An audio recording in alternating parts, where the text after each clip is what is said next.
کوئٹہ سے تعلق رکھنے والا 7 سالہ بچہ لندن کے ہارلے اسٹریٹ ہاسپٹل میں علاج کرانے کے بعد پاکستان واپس لوٹ گیا۔ یاد رہے کہ محمد صفان عارضہ قلب کا مریض تھا اور اس کے دل میں 4 سوراخ تھے، جس کا علاج صرف لندن اور امریکہ میں ہی ممکن تھا۔ برٹش پاکستانی فراز احمد نے چلتا ٹی وی اور باقی میڈیا سے مل کر اس کے علاج کا بیڑا اٹھایا۔ تقریباً 4 مہینوں کی انتھک کوشش رنگ لائی اور محمد صفان مکمل صحت مند ہو کر واپس چلا گیا۔ اس کا علاج لندن کے اسی ہاسپٹل میں ہوا جس جگہ نواز شریف سمیت دیگر سیاستدان اپنا علاج کرواتے ہیں۔ اس کے علاج پر تقریباً 1 کروڑ سے زائد پاکستانی رقم لگی۔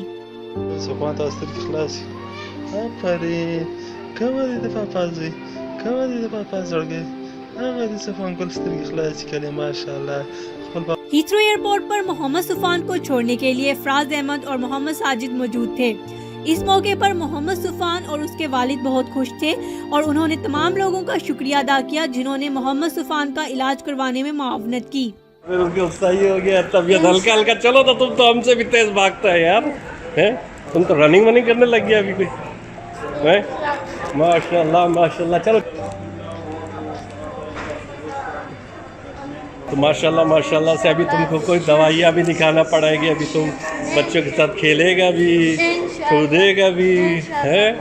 ہم لوگ اس ٹائم پہ ہیتھرو ایئرپورٹ پہ ہے۔ یہ بچہ ماشاء اللہ صفان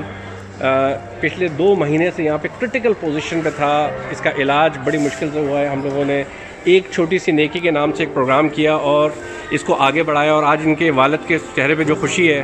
اور اس بچے کے اوپر جو خوشی ہے کہ اس کا طبیعت صحیح ہو گئی، ایک چھوٹی سی نیکی کے حساب سے ہم نے سب لوگوں نے مل کے جل کے کام کیا۔ آپ کیا کہیں گے کہ ہم لوگوں کو ایک چھوٹی سی نیکی کو اور آگے بڑھانا چاہیے؟ جنید بھائی بھی چیریٹیز کے کام کرتے رہتے تھے، آپ ماشاءاللہ سے ابھی امریکہ میں اس پوزیشن میں آئے ہوئے ہیں کہ کرونا وائرس کے باوجود آپ وہاں پہ گئے ہوئے تھے، چیریٹیز کے پروگرام کرتے رہتے ہیں۔ اس کا آپ کیا سمجھتے ہیں، اس کا اجر اور اس کی فضیلت کیا ہے؟ دیکھو فراز، تمہیں بہت مبارک ہو، تم نے مجھے سارا یہ بتایا، تمہاری چھوٹی سی ایک نیکی پروجیکٹ جو ہے، اللہ تم کو بہت جزائے خیر دے۔ دیکھو میں تمہیں ایک بات بتاؤں کہ اللہ کے نبی نے فرمایا کہ آخرت کے دن تمہارے پلڑے میں سب سے جو بھاری عمل ہوگا نا، وہ ہوگا اچھے اخلاق۔ اچھے اخلاق میں احسان بھی آتا ہے، صلہ رحمی بھی آتا ہے۔ اللہ سبحانہ و تعالیٰ فرماتے ہیں کہ یہ تمام انسان میری عیال ہیں، یعنی تم ان کا خیال رکھو گے تو میں تمہارا خیال رکھوں، تو یہ اللہ کو بہت پسند ہے۔ اور دیکھو ایک دوسرے کی مدد کرنا، ایک دوسرے کی ہیلپ کرنا، اور تمہیں بہت مبارک ہو کہ تم نے جو یہ چھوٹی سی ایک نیکی کا سلسلہ شروع کیا نا، یہ تمہارا مقصد ہی یہ ہے کہ اس طرح کے لوگ جن کے پاس وسائل نہیں ہوتے، جن تک لوگ پہنچتے نہیں ہیں، ہمارے اپنے پیارے ملک میں یار انٹیریئر سندھ سے لے کے بلوچستان تک بہت سارے ایسے لوگ ہیں جن کو مدد کی، کسی امداد کی ضرورت ہوتی ہے اور ان تک لوگ پہنچتے نہیں ہیں۔ تو تمہیں بہت بہت مبارک ہو کہ تمہیں اللہ تعالیٰ نے یہ توفیق دی۔ دیکھو اس میں تمہارا یا میرا کوئی ہاتھ نہیں ہے، یاد رکھنا میری بات۔ محمد صفان کی کہانی سنیے لندن سے فراز احمد کی زبانی۔ فراز احمد کا کہنا تھا کہ جن کا مقصد علاج کروانا ہوتا ہے وہ علاج کروا کر واپس چلا جاتا ہے، اور جن کا مقصد علاج کے بہانے گھومنا ہوتا ہے وہ صرف گھومتا رہتا ہے۔ ان کی بیسکلی سٹوری سٹارٹ یہاں سے ہوتی ہے کہ ان کے والد جو ہے وہ کوئٹہ سے تعلق ہے ان کا، وہ اپنے بچے کو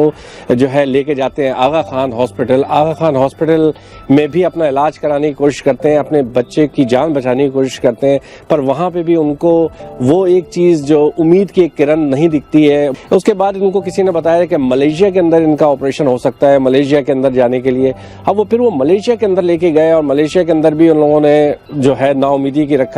بٹ اس کے بعد ملیشیا کے اندر انہوں کو کسی نے کہا کہ اس کے صرف 2 جگہ ہے جہاں آپریشن ہو سکتا ہے اس کا، ایک ہارلے اسٹریٹ لندن کے اندر اور ایک امریکہ کے اندر۔ تو انہوں نے پھر اس کے بعد وہاں سے انہوں نے ہارلے اسٹریٹ کے لیے اپلیکیشن دی۔ ہارلے اسٹریٹ والوں نے اسسمنٹ کرنے کے بعد ان کو اندازاً 40,000 پاؤنڈ کا انہوں کو ایسٹیمیٹ دیا تھا۔ تو انہوں نے اپنے جو ان کی سیونگز تھی جو انہوں نے اپنی زندگی کے اندر بنائی تھی، تو انہوں نے اپنا جو زمین بیچ کے اور پیسے ادھار لے کے اور یہاں پہ جب آئے ہارلی اسٹریٹ کے اندر جو پہلی اسسمنٹ کروائی انہوں نے، تو پہلے اسسمنٹ کے بعد ہارلی اسٹریٹ والوں نے کہا کہ بھائی بچے کا تو بہت سیویئر پرابلم ہے، اس کے چارے والز بند ہیں اور اس کا اندر ہے، جو آپ نے ہم کو رپورٹ بھیجی تو ہم تو اس کے حساب سے کر رہے تھے، تو انہوں نے 40,000 کی جگہ پہ ان کو تقریباً 85,000 to 90,000 پاؤنڈ ان کو بولے، اور اس کے بعد تو ان کا مطلب پاؤں سے زمین نکل گئی، کیونکہ ان کے جو تھے ان کے پاس وہ لے کے آئے۔ بٹ اللہ کا کرنا یہ ہوتا ہے کہ جب اللہ تعالیٰ جب کسی نیک کام کے لیے کھڑا کرتا ہے تو وہ اپنے وسائل بھی ویسے ہی بناتا ہے۔ تو میں نے ان کے والد کو بولا کہ میں نے کہا آپ فکر نہ کریں، اور انشاءاللہ جو ہو سکتا ہے as a journalist, as a انسان، کیونکہ میرا بھی بیٹا اتنے ہی سال کا ہے، تو میں نے کہا میں آپ کے ساتھ کھڑا ہوں۔ اور ہم لوگوں نے وہاں کھڑے ہونے کے بعد میں نے اپنی جو میڈیا کے جتنے دوست یار ہیں، جتنے میڈیا کے لوگ ہیں، اور اس کو ہم لوگوں نے اتنا ہائپ کریٹ کرا کہ الحمدللہ ہم لوگوں نے تقریباً 40,000 سم تھنگ اس کو ہم لوگوں نے ریز کرا، اور ریز کرنے کے بعد جو ہے اس کا آپریشن،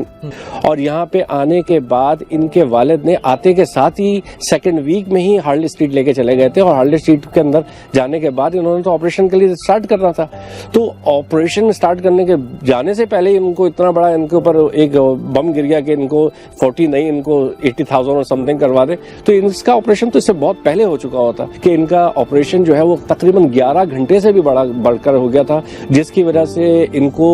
ہارلی اسٹریٹ والوں نے بولا تھا 5 دن تک کا ان کا، بڑھ کے 12 دن سے اوپر 15 دن ان کو ہاسپٹل رکھا گیا۔ اس پورے واقعے سے یہ پتہ لگتا ہے کہ جس کا آپریشن کرانے کا مقصد ہوتا ہے یا جو اپنے آپ کو صحیح کرنا چاہتا ہے وہ دنیا کی ہر طاقت سے لڑ کر اپنا کام کرواتا ہے، خالی گھومتا پھرتا نہیں رہتا ہے یا چیزیں نہیں ہوتی رہتی۔